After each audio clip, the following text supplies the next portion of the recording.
அனைவருக்கும் வணக்கம். நீங்கள் கேட்டுக்கொண்டு இருப்பது படித்ததில் பிடித்தது தமிழ் சிறுகதைகள். இன்று நீங்கள் கேட்கப் போகும் சிறுகதை கடவுளும் கந்தசாமி பிள்ளையும். எழுதியவர் திரு புதுமைப்பித்தன் அவர்கள். மேலகரம் மே. க. ராமசாமி பிள்ளை அவர்களின் ஏகபுத்திரனும் செல்லப்பா என்பவருமான மேலகரம் மே. க. ரா. கந்தசாமி பிள்ளை அவர்கள் பிராட்வேயும் எஸ்பிளனேடும் கூடுகிற சந்தியில் ஆபத்தில்லாத ஓரத்தில் நின்று கொண்டு வெகு தீவிரமாக யோசித்துக் கொண்டிருந்தார். டிராமில் ஏறிச் சென்றால் 1.25 காலணா மிஞ்சும். பக்கத்து கடையில் வெற்றிலை பாக்கு போட்டுக்கொண்டு வீட்டுக்கு நடந்துவிடலாம். பஸ்ஸில் ஏறி கண்டக்டரை ஏமாற்றிக்கொண்டே சென்ட்ரலை கடந்துவிட்டு அப்புறம் டிக்கெட் வாங்கி திருவல்லிக்கேணிக்கு போனால் அரை கப் காப்பி குடித்துவிட்டு வீட்டுக்கு போகலாம். ஆனால் வெற்றிலை கிடையாது. கண்டக்டர் தான் என்னை ஏமாற்று ஏமாற்று என்று வெற்றிலை வைத்து அழைக்கும்போது அவனை ஏமாற்றுவது, அதாவது அவனை ஏமாறாமல் ஏமாற்றுவது தர்ம விரோதம். நேற்று அவன் அப்படி கேட்டபடி சென்ட்ரலிலிருந்து மட்டும் கொடுத்திருந்தால் காப்பி சாப்பிட்டிருக்கலாம். இப்பொழுது காப்பி சாப்பிட்டால் கொஞ்சம் விறுவிறுப்பாகத்தான் இருக்கும். இப்படியாக மேற்படியூர் மேற்படி விலாசப்பிள்ளை அவர்கள் தர்ம விசாரத்தில் ஈடுபட்டிருக்கும் பொழுதுதான் அவருக்கு கடவுள் பிரசன்னமானார்.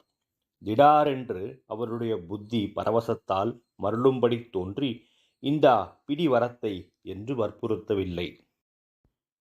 ஐயா, திருவல்லிக்கேணிக்கு எப்படி போகிறது என்றுதான் கேட்டார்.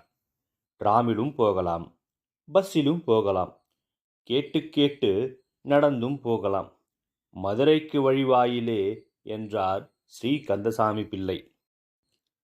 நான் மதுரைக்கு போகவில்லை, திருவல்லிக்கேணிக்குத்தான் வழி கேட்டேன். எப்படி போனால் சுருக்க வழி என்றார் கடவுள். 2 பேரும் விழுந்து விழுந்து சிரித்தார்கள். தாடி மோதி தள்ளிக்கொண்டு நடமாடும் ஜனக்கூட்டத்திலிருந்து விலகி செருப்பு ரிப்பேர் செய்யும் சக்கிலியன் பக்கமாக இருவரும் ஒதுங்கி நின்றார்கள். மேலகரம் ராமசாமி பிள்ளையின் வாரிசுக்கு 45 வயது. 45 வருஷங்களாக அன்ன ஆகாரமில்லாமல் வளர்ந்தவர் போன்ற தேகக்கட்டு, சில கருப்பு மயிர்களும் உள்ள நரைத்த தலை, 2 வாரங்களாக ஷவரம் செய்யாத முகவெட்டு. எந்த ஜன கும்பலிலும் எவ்வளவு தூரத்திலும் போகும் நண்பர்களையும் கொத்தி பிடிக்கும் அதி தீட்சண்யமான கண்கள், காரிக்கம் ஷர்ட், காரிக்கம் வேஷ்டி, காரிக்கம் மேல் அங்கவஸ்திரம். வழி கேட்டவரை கந்தசாமி பிள்ளை கூர்ந்து கவனித்தார். வயசை நிர்ணயமாக சொல்ல முடியவில்லை. 60 இருக்கலாம், 60,000 இருக்கலாம். ஆனால் அத்தனை வருஷமும் சாப்பாட்டுக் கவலையே இல்லாமல் கொழு கொழு என்று வளர்த்த மேனி வளப்பம், தலையிலே துளி கூட கருப்பில்லாமல் நரைத்த சிகை, கோதி கட்டாமல் சிங்கத்தின் பிடரிமயிர் மாதிரி கழுத்தில் விழுந்து சிலிர்த்து கொண்டு நின்றது.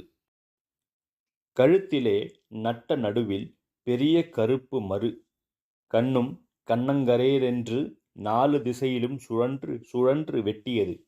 சில சமயம் வெறியனுடையது போல கமிழ்ந்தது. சிரிப்பு, அந்த சிரிப்பு கந்தசாமி பிள்ளையை சில சமயம் பயமுறுத்தியது, சில சமயம் குழந்தையுடையதைப் போல கொஞ்சியது.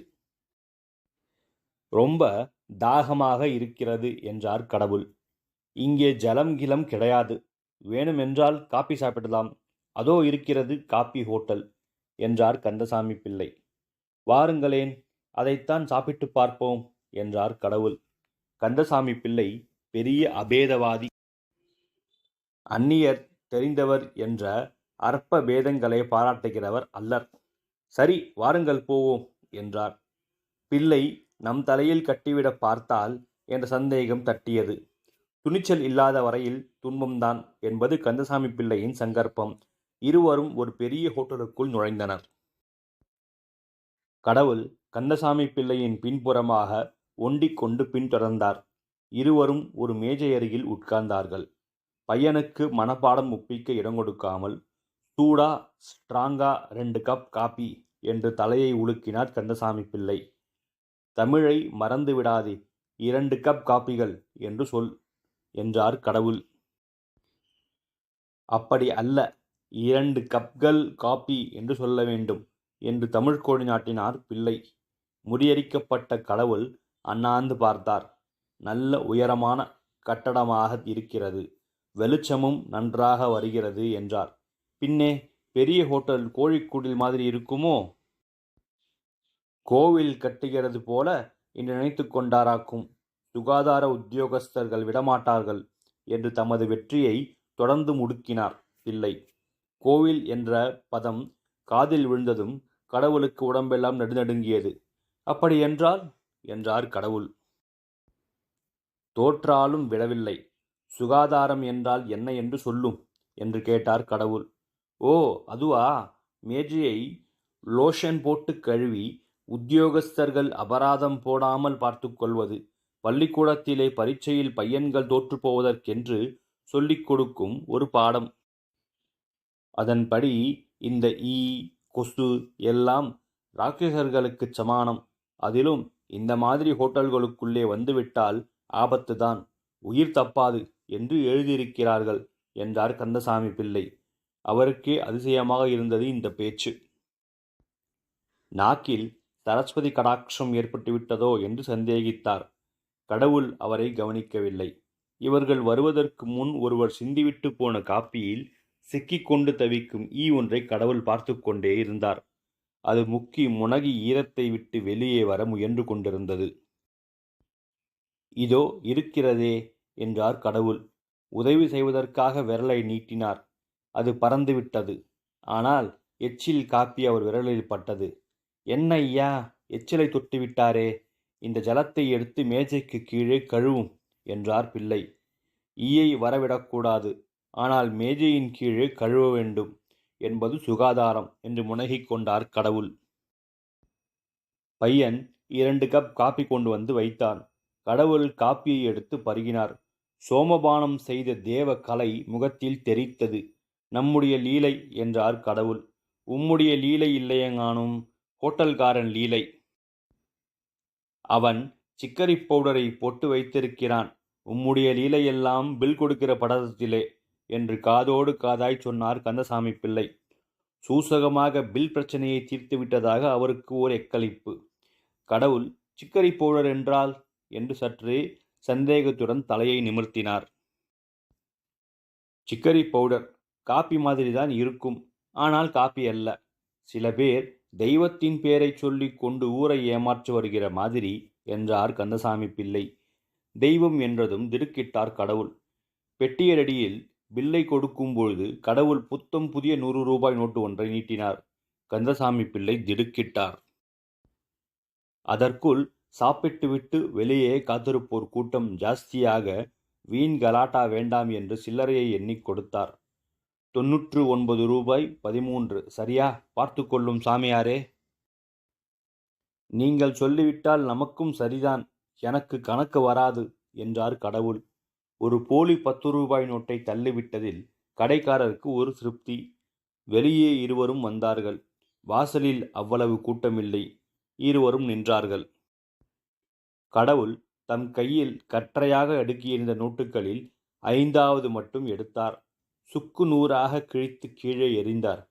கந்தசாமி பிள்ளைக்கு பக்கத்தில் நிற்பவர் பைத்தியமோ என்ற சந்தேகம். திடுக்கிட்டு வாயை பிளந்து கொண்டு நின்றார். கள்ள நோட்டு, என்னை ஏமாற்ற பார்த்தான், நான் அவனை ஏமாற்றிவிட்டேன் என்றார் கடவுள். அவருடைய சிரிப்பு பயமாக இருந்தது. என் கையில் கொடுத்தால் பாப்பாங்குடுமியை பிடித்து மாற்றிக்கொண்டு வந்திருப்பேனே என்றார் கந்தசாமி பிள்ளை. சிக்கரி பவுடருக்கு நீர் உடன்பட்டாரா இல்லையா? அந்த மாதிரி இதற்கு நான் உடன்பட்டேன் என்று வைத்துக்கொள்ளும். அவனுக்கு 10 ரூபாய்தான் பெருசு. அதனால்தான் அவனை ஏமாற்றும்படி விட்டேன் என்றார் கடவுள். வலிய வந்து காப்பி வாங்கி கொடுத்தவரிடம் எப்படி விடை பெற்று கொள்ளுவது என்று பட்டது கந்தசாமி பிள்ளைக்கு. திருவல்லிக்கேணிக்குத்தானே, வாருங்கள் டிராமில் ஏறுவோம் என்றார் கந்தசாமி பிள்ளை. அது வேண்டாம், எனக்கு தலை சுற்றும். மெதுவாக நடந்தே போய்விடலாம் என்றார் கடவுள். ஐயா, நான் பகலெல்லாம் காலால் நடந்தாச்சு. என்னால் அடியெடுத்து வைக்க முடியாது. ரிக்ஷாவிலே ஏறி போகலாமே என்றார் கந்தசாமி பிள்ளை. நாம் தான் வழி காட்டுகிறோமே. 10 ரூபாய் நோட்டை கிழிக்கக்கூடியவர் கொடுத்தால் என்ன என்பதுதான் அவருடைய கட்சி. நரவாகனமா? அதுதான் சிலாக்கியமானது என்றார் கடவுள். 2 பேரும் ரிக்ஷாவில் ஏறிக்கொண்டார்கள். சாமி, கொஞ்சம் இருங்க, விளக்கு ஏந்திக்கிறேன் என்றான் ரிக்ஷாக்காரன். பொழுது மங்கி மின்சார வெளிச்சம் மிஞ்சியது. எவ்வளவு சீக்கிரத்தில் அந்யோன்யமாகிவிட்டோமே. நீங்கள் யார் என்று கூட எனக்கு தெரியாது. நான் யார் என்று உங்களுக்கு தெரியாது. பட்டணத்து சந்தை இரைச்சலிலே இப்படி சந்திக்க வேண்டும் என்றால் கடவுள் சிரித்தார். பல் இருட்டில் மோகனமாக மின்னியது. நான் யார் என்பது இருக்கட்டும், நீங்கள் யார் என்பதை சொல்லுங்களேன் என்றார் அவர். கந்தசாமி பிள்ளைக்கு தம்மை பற்றி சொல்லிக் கொள்வதில் எப்பொழுதுமே ஒரு தனி உற்சாகம்.